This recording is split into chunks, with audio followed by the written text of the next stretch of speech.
What's good, YouTube? It's your boy Humble Warrior back at you guys with another video. So the Miami Dolphins have defeated Cleveland Browns to pull to within 8-8, which is 500 on the year.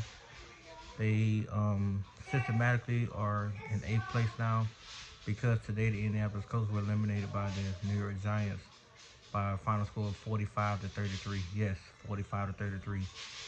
Today Tua Tagovailoa didn't play, but Tyler Huntley did his thing. He was 22 of 26. 225 on a touchdown. He also rushed the ball 7 times, 52 yards on a touchdown. Tyreek Hill had 9 catches for 105.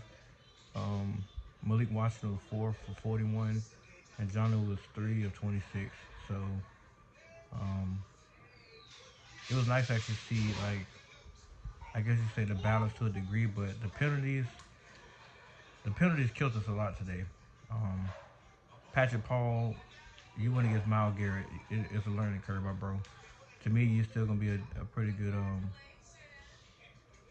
you're still gonna be a pretty good left tackle. I think that with time and experience, you're gonna get there. I do think now they need to move forward with letting you start. That's the only way you're gonna get better. You will not get better just sitting watching.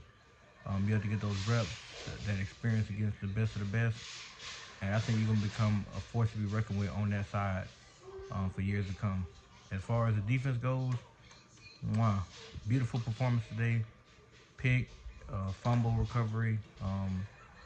Didn't get, I think they got one sack, I think it was, 1, 2 sacks. But Dorian Thompson Robinson, horrific game. And we took advantage of it. Again, systematically, we're still in the playoffs. We moved ahead of the Cincinnati Bengals. So next week is a very important week because we play the New York Jets at MetLife Stadium. At the same time, the Cincinnati Bengals go to Pittsburgh to play the Steelers. If they lose, well, regardless if they win or lose, don't matter because we only need Denver to lose, and Denver goes to Kansas City. I'm hoping that Kansas City does just enough to beat Denver. With that being said, Denver will be systematically eliminated. If we win, Denver loses, we get the 8th seed, we get the 7th seed, and we're going to play Buffalo.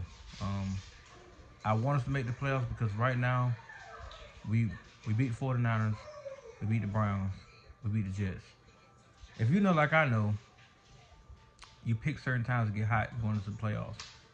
If we could just get this other win underneath our belt, meaning the Jets, and then if Denver loses, we go into Buffalo.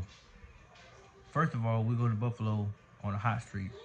Secondly, we're not rusty. Thirdly, we can fine-tune some things, and we can possibly go into Buffalo and upset the Bills because they're not going to play their starters next week.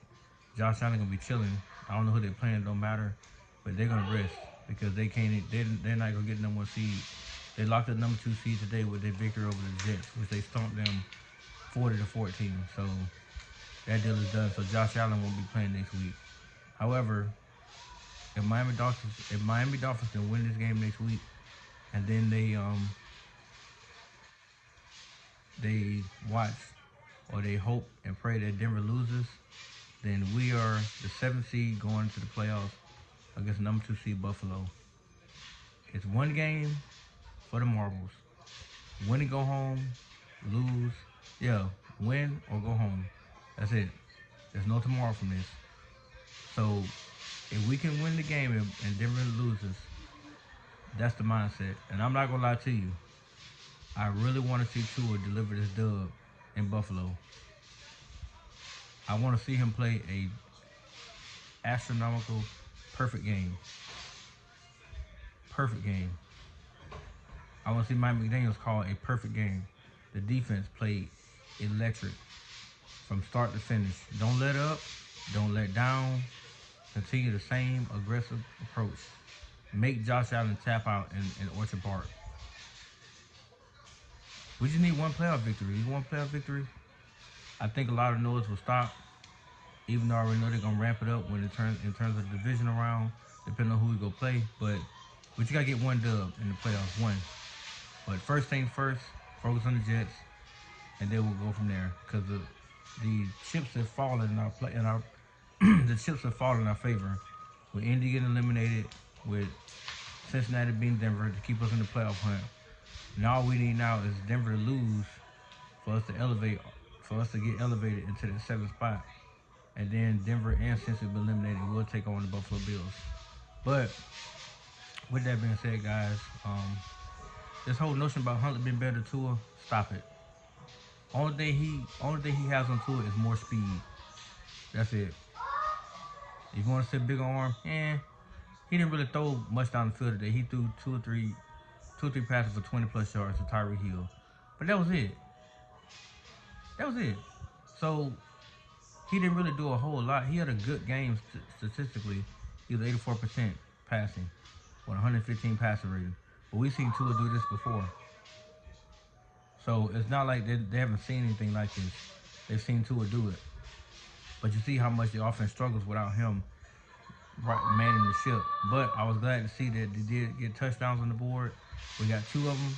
I wanted more, but it's okay. We got ourselves together in the second half, came out there and put the game away in the third, and then the fourth quarter put the final nail in the coffin. So moving on to New York, 8-8, with destiny in our hands. We got to beat New York, and then wait around and see what Denver does. If they win. If they win, we're going home. Praying to God Denver loses the game so that we can play one more week of football, especially in the postseason. But that's just my opinion, guys. I got to go because I'm about to watch this other game. Well, let me know what you guys think in the comment section, man. I really want to hear this one. What do you guys think about Hunter's performance? What do you think about us possibly making the playoffs next week? And how do you feel about the way the dominoes are falling in our favor over the last 2 weeks? Be blessed, guys. And that's all I got for you guys tonight. Peace.